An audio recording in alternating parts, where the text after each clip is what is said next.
Hi friends, welcome back to our channel. ഇന്ന് ഞാൻ വന്നിട്ടുള്ളത് നമുക്ക് രണ്ട് പഴം രണ്ട് മുട്ടയൊക്കെ ഇരിപ്പുണ്ടെങ്കിൽ വളരെ എളുപ്പത്തിൽ ഉണ്ടാക്കിയെടുക്കാൻ പറ്റുന്ന ബ്രേക്ക്ഫാസ്റ്റ് ആയിട്ടോ ഈവനിങ് സ്നാക്സ് ഒക്കെ ആയിട്ട് കഴിക്കാൻ പറ്റുന്ന നല്ലൊരു റെസിപ്പി ആയിട്ടാണ് കേട്ടോ വന്നിട്ടുള്ളത്. ഒരു 5 മിനിറ്റൊക്കെ മതി നമുക്കിത് ഉണ്ടാക്കിയെടുക്കാൻ വേണ്ടിയിട്ട്. നല്ല അടിപൊളി ടേസ്റ്റാണ്, കുട്ടികൾക്കൊക്കെ നല്ല ഇഷ്ടമാവും. അപ്പോൾ വീഡിയോയിലോട്ട് പോകുന്നതിൻ്റെ മുന്നേ നിങ്ങൾ ആദ്യമായിട്ടാണ് എൻ്റെ ചാനൽ കാണുന്നതെങ്കിൽ ഒന്ന് സബ്സ്ക്രൈബ് ചെയ്യാനും തൊട്ടടുത്ത് കാണുന്ന ബെല്ലൈക്കൺ ക്ലിക്ക് ചെയ്യാനും മറക്കരുത്. അപ്പോഴാണ് ഞാനിടുന്ന വീഡിയോസിൻ്റെ ഒക്കെ നോട്ടിഫിക്കേഷൻ നിങ്ങൾക്ക് കിട്ടുള്ളൂ കേട്ടോ. അപ്പോൾ നമുക്ക് ടൈം കളയാതെ പെട്ടെന്ന് തന്നെ വീഡിയോയിലോട്ട് പോയാലോ. അപ്പോൾ അതിന് വേണ്ടിയിട്ട് ഞാനിവിടെ 2 പഴം 2 മുട്ടയാണ് കേട്ടോ എടുത്തിട്ടുള്ളത്. പഴം ഇതുപോലെ ഒന്ന് ചെറുതായിട്ടൊന്ന് കട്ട് ചെയ്തെടുത്തിട്ടുണ്ട്. അപ്പോൾ ഞാനിവിടെ റോബസ്റ്റ പഴമാണ് കേട്ടോ എടുത്തിട്ടുള്ളത്. അപ്പോൾ നേന്ത്രപ്പഴം ഏത് പഴത്തിൽ വേണമെങ്കിലും നമുക്ക് ഈ ഒരു റെസിപ്പി ചെയ്തെടുക്കാം. ഈ എടുത്ത് വെച്ചിട്ടുള്ള നമ്മുടെ പഴം മുട്ടയൊക്കെ ഒരു മിക്സിയുടെ ജാറിലേക്ക് ഇട്ട് കൊടുക്കാം. അപ്പോൾ കുട്ടികൾക്കൊക്കെ നല്ല ഇഷ്ടപ്പെടുന്ന ഒരു റെസിപ്പിയാണ്. അപ്പോൾ ഫോട്ടോ എടുക്കുന്നതിന് വേണ്ടിയിട്ടാണ് കേട്ടോ ഞാൻ പ്ലേറ്റിൽ വെച്ചിട്ടുണ്ടായിരുന്നത്. അപ്പോൾ നിങ്ങൾ ഡയറക്റ്റായിട്ട് തന്നെ പഴം മുട്ടയൊക്കെ മിക്സിയുടെ ജാറിലേക്ക് ചേർത്ത് കൊടുത്താൽ മതി. ഇനി ഇതിലേക്ക് നമുക്ക് തേങ്ങ ചിരകിയത് ചേർത്ത് കൊടുക്കണം. അപ്പോൾ ഞാനിവിടെ ഒരു 1/2 കപ്പ് തേങ്ങ ചിരകിയതാണ് കേട്ടോ ചേർത്ത് കൊടുക്കുന്നത്.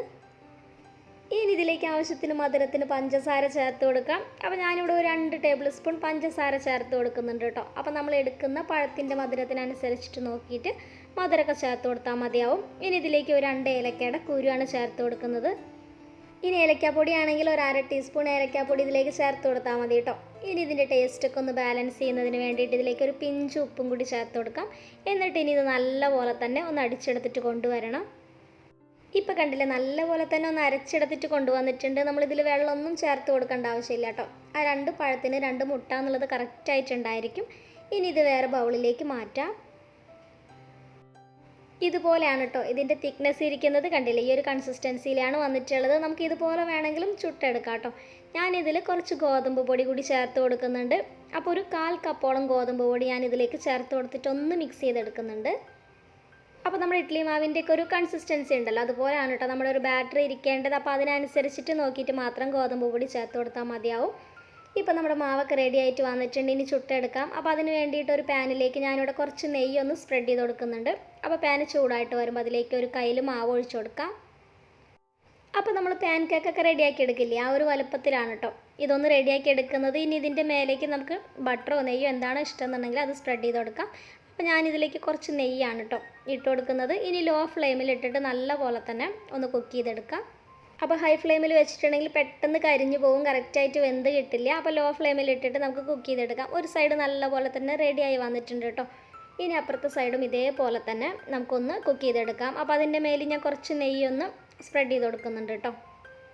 ഇപ്പോൾ 2 സൈഡ് നല്ല പോലെ തന്നെ കുക്കായിട്ടുണ്ട്, ഒരെണ്ണം റെഡി ആയിട്ടുണ്ട്. ഇനി നമുക്കിത് വേറെ പ്ലേറ്റിലോട്ട് മാറ്റാം. ഇനി ഇതേപോലെ തന്നെ ബാക്കിയുള്ളതെല്ലാം ഉണ്ടാക്കിയെടുക്കാം. അപ്പോൾ മാവ് ഒഴിക്കുന്ന സമയത്ത് ലോ ഫ്ലെയിമിൽ വെച്ചിട്ട് വേണം കേട്ടോ മാവ് ഒഴിക്കാൻ വേണ്ടിയിട്ട്.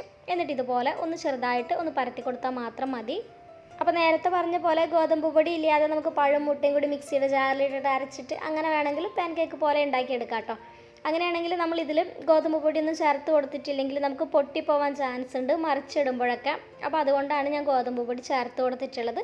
അപ്പോൾ അങ്ങനെ വേണമെങ്കിൽ അങ്ങനെ ഉണ്ടാക്കിയെടുക്കാം. കുട്ടികൾക്കൊക്കെ ഇഷ്ടപ്പെടുന്ന ഒരു ടേസ്റ്റിലാണ് കേട്ടോ ഉള്ളത്. ന്യൂട്ടല്ലയുടെ കൂടി പിന്നെ ഹണിയൊക്കെ മേലെ സ്പ്രെഡ് ചെയ്ത് കൊടുക്കുകയാണെങ്കിൽ അങ്ങനെയാണെങ്കിലും നല്ല അടിപൊളി ടേസ്റ്റ് ആയിരിക്കും. അപ്പോൾ എല്ലാവരും ട്രൈ ചെയ്ത് നോക്കുക. പഴം മുട്ടയ്ക്ക് ഇരിപ്പുണ്ടെങ്കിൽ ഇന്ന് തന്നെ ട്രൈ ചെയ്ത് നോക്കുക. എന്നിട്ട് ഇഷ്ടമാവുകയാണെങ്കിൽ കമൻറ്റ് ബോക്സിൽ നിങ്ങളുടെ അഭിപ്രായങ്ങളൊക്കെ എഴുതി അറിയിക്കുക കേട്ടോ. കണ്ടില്ലേ, നല്ല സോഫ്റ്റ് ആയിട്ടാണ് വന്നിട്ടുള്ളത്. അപ്പോൾ നേന്ത്രപ്പഴത്തിൽ വേണമെങ്കിൽ നമുക്കിതുപോലെ തന്നെ ഉണ്ടാക്കിയെടുക്കാം കേട്ടോ. അപ്പോൾ ഇത്രയേ ഉള്ളൂ ഇന്നത്തെ വീഡിയോ എന്ന് പറയുന്നത്. അപ്പോൾ സിമ്പിളായിട്ടുള്ള റെസിപ്പി നിങ്ങൾക്ക് എല്ലാവർക്കും ഇഷ്ടമായിട്ടുണ്ടാവുമെന്ന് വിചാരിക്കുന്നു. ഇഷ്ടമായിട്ടുണ്ടെങ്കിൽ ഒന്ന് ലൈക്ക് ചെയ്യുക, കമൻറ്റ് ചെയ്യുക. പിന്നെ ചാനൽ ആദ്യമായിട്ടാണ് കാണുന്നതെങ്കിൽ ഒന്ന് സബ്സ്ക്രൈബ് ചെയ്യാതെ ആരെങ്കിലും കാണുന്നുണ്ടെങ്കിൽ ഒന്ന് സബ്സ്ക്രൈബ് ചെയ്ത് സപ്പോർട്ട് ചെയ്യണേ. പിന്നെ ഈ ഒരു വീഡിയോ നിങ്ങളുടെ ഫാമിലിക്കും ഫ്രണ്ട്സിനും കൂടെ ഒന്ന് ഷെയർ ചെയ്ത് കൊടുക്കാൻ കൂടി മറക്കരുതേ. അപ്പോൾ ഇനി നമുക്ക് നാളെ അടുത്ത വീഡിയോ ആയിട്ട് കാണാം. അപ്പോൾ അതുവരേക്കും താങ്ക്സ് ഫോർ വാച്ചിങ്.